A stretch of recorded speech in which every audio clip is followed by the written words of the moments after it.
कोलकाता के वरिष्ठ डॉक्टर इंद्रनील साहा ने एक बड़ा फैसला लिया है। उन्होंने आक्रोश जताते हुए कहा, पहले देश आता है फिर कमाई, अब मैं बांग्लादेशी मरीजों का इलाज नहीं करूंगा। पहले हमारा आत्मसम्मान है, पहले हमारा देश है, नेशन फर्स्ट है। हम इससे पहले हम लोग का बिजनेस भी नहीं है, इंसानियत भी नहीं है। अगर स्वाभिमान में लगेगा तो आपको हम ट्रीटमेंट भी नहीं देंगे। You behave like illiterate people and you deserve punishment. मैं गवर्नमेंट ऑफ इंडिया से रिक्वेस्ट करूंगा, सर इनको एक बार ट्रेलर दिखा दो। मैं मोदी जी आपसे रिक्वेस्ट करूंगा, सर इनको ना बांग्लादेशियों को एक बार ट्रेलर दिखा दो सर, छोटा सा। ये वही समझते हैं भाषा, वो एक टफ लाइन वो लेते हैं, लेकिन साथ साथ वो समझते हैं कि जो इकोनॉमिक कोर्जन है वो शुड यूज इट, बिकॉज उनको पता चल गया कि बांग्लादेश जो है वो अब वो करेगा जो कीनिया ने किया।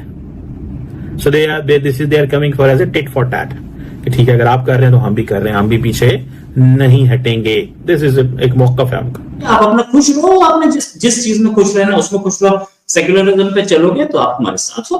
अगर आप ऐसा काम करोगे जो ये काम कर रहे हो आप, इनकी क्या गलती है? ये वो we strongly condemn the killing of Hindus, ये सब नहीं समझते ये लैंग्वेज सर, इनको नहीं समझ में आता। इनको समझ में आता है कि टैंक चल रहे हैं सड़क पे।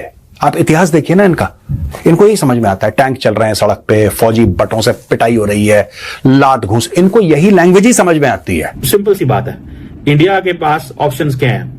Pakistan, Bangladesh, Canada for instance, 3 ऐसे मुल्क हैं विच इंडिया कैन ओपनली से जी होस्टाइल एनवायरनमेंट है वहां पे। ठीक है जी, terrorism, religious extremism, militant Islamic terrorist. पता के एक हॉस्पिटल ने ऐलान किया है कि वो अब अपने हॉस्पिटल में बांग्लादेशी मरीजों का इलाज नहीं करेगा। सिंपल सी बात है, इंडिया के पास ऑप्शंस क्या हैं? Pakistan, Bangladesh, Canada for instance, 3 ऐसे मुल्क हैं विच इंडिया कैन ओपनली से जी होस्टाइल एनवायरनमेंट है वहां पे। ठीक है, ये लफ्ज कनाडा के अंदर खालिस्तानी टेररिस्ट, ये वो लफ्ज जारी बात है जो इंडिया बोलता है। एक टफ लाइन वो लेते हैं, लेकिन साथ साथ वो समझते हैं कि जो इकोनॉमिक कोर्जन है वो शुड यूज इट, बिकॉज उनको पता चल गया है कि बांग्लादेश जो है वो अब वो करेगा जो कीनिया ने किया। So they are coming for as a tit for tat, कि ठीक है अगर आप कर रहे हैं तो हम भी कर रहे हैं, हम भी पीछे नहीं हटेंगे। दिस इज एक मौका है हमका, कि अगर आप ये कर रहे हैं ना तो हम भी नहीं पीछे हटेंगे, ये याद रखिएगा। So this is a observation, this is a process. आप इसको जो भी आप इसको इसका नाम देना शुरू कर दें। सो उन्होंने इस चीज को महसूस कर लिया कि पाकिस्तान को हमने पनिश किया था तो पाकिस्तान देख लेना। स्टीव जॉब्स बोले तो सारे के सारे लोग इसमें रहे हैं। इसको बांग्लादेशियों से कोई उम्मीद नहीं है। गवर्नमेंट ऑफ इंडिया ने भी अब इसमें स्टेप इन किया है, और गवर्नमेंट ऑफ इंडिया चाहे तो अब वो जैसे बोलते हैं कि इस बार बांग्लादेश की एक भी प्लेयर इंडिया के उसमें नहीं खेल रहा है। इंडिया एक भी प्लेयर नहीं खेल रहा आईपीएल में। अगर ये ऐसा काम करेंगे, क्यों लेगा आईपीएल, क्यों पसंद करे? आईपीएल बांग्लादेशी प्लेयर्स को पसंद नहीं कर रहा है, साफ बात है। वरना पहले बांग्लादेशी प्लेयर्स थे। अच्छा, हमने अफगानिस्तान के प्लेयर्स लिए हों, अफगानिस्तान के प्लेयर्स खेल रहे हैं हमारे पास, पाकिस्तान के नहीं खेल रहे, बांग्लादेश के नहीं खेल रहे। ठीक है, आप अपना खुश रहो, आपने जिस चीज में खुश रहना उसमें खुश रहो। सेक्युलरिज्म पे चलोगे तो आप हमारे साथ हो। अगर आप ऐसा काम करोगे जो ये काम कर रहे हो आप, इनकी क्या गलती है? कोई मैं कह रहा हूं ड्रॉ का एजेंट हो आप बोलिए, कोई और गड़बड़ हो बोलिए आप। ये लोग अभी बाढ़ में सबको खाना खिला रहे थे, सपोर्ट कर रहे थे, लोगों को अपने पास इन्होंने अपने पास हेल्प की, अपने पास रखा इस्कॉन वालों ने, और एक दो को नहीं लाखों को खिला।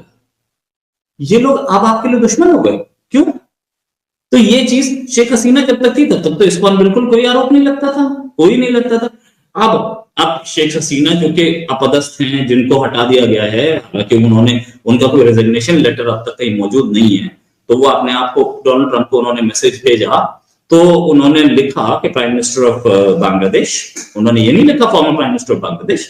और डोनाल्ड ट्रंप वापस आएंगे तो चांसेस इस चीज के बहुत ज्यादा है कि शेख हसीना वापस रीइंस्टेट कर दी जाए। इसी से घबरा गए हैं ये मोहम्मद यूनुस, और घबरा गए हैं। उनको पता है कि अमेरिका अगर अपनी पे आया तो वो मुझे हटा भी देगा, और हटा करके शेख हसीना को वापस खड़ा कर देगा, फिर क्या होगा? और वैसे भी शेख हसीना की पार्टी की अच्छी फॉलोइंग है वहां पर, ऐसा नहीं है, इलेक्शन जीती हुई लेडी है वो, इलेक्शन जीती थी तो वोट्स तो उसे मिले थे, वोट्स मिले थे उस लेडी को, तो वो लोग अभी भी वही है जिन्होंने वोट दिया था।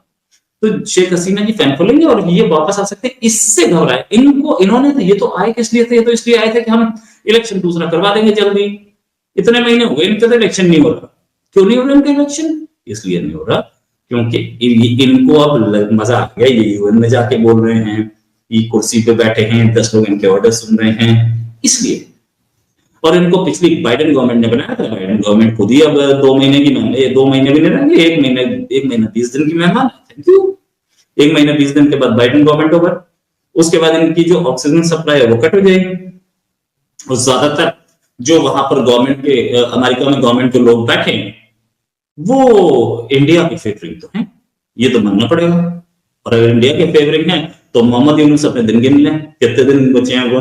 बाकी हाँ, जहां तक बात है कि army chief, I suppose army chief वही जो शेख हसीना के रिश्तेदार थे, और वहां पर और भी लोग वही हैं जो थे, जो लोग वोट कर रहे थे शेख हसीना को और सपोर्ट कर रहे थे। ये मोहम्मद ज्यादा मुझे नहीं लगती है। मतलब अभी आपको इलेक्शन होते हुए नजर नहीं आ रहा, आपको नहीं लग रहा कि इलेक्शन जो है वो जल्दी होंगे? इलेक्शन करवा कौन रहा? इन्होंने तो बोला था हम जल्दी जल्दी इलेक्शन कराएंगे, ये तो यूएन में बोलना चाह रहे हैं।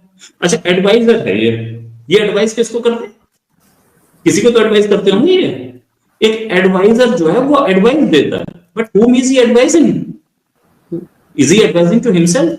या आगे कोई प्राइम मिनिस्टर है, प्रेसिडेंट है जिसको एडवाइस कर रहे हैं ये, और इम्प्लीमेंटेशन कौन कर रहा है उसकी? ये एडवाइजर बन करके मलाई खा रहे हैं। तो इनको तो अब ये आदमी इलीगल बैठा है और इस आदमी को जल्दी हटाया जाएगा। इनको ना तो चाइना पसंद करता था, ना इंडिया पसंद करता था, एक अमेरिका की वजह से ये चेंज हुए थे, और अमेरिका में भी अब ऐसी गवर्नमेंट आ गई है जो कि इनको पसंद नहीं करती है। तो ये खत्म हो गया, इज ओवर। अच्छा, पाकिस्तान इन्हें बचा सकता है तो बचा ले, मुबारक हो, हम भी पसंद करते हैं कि पाकिस्तान जल्दी इनको हेल्प कर दे।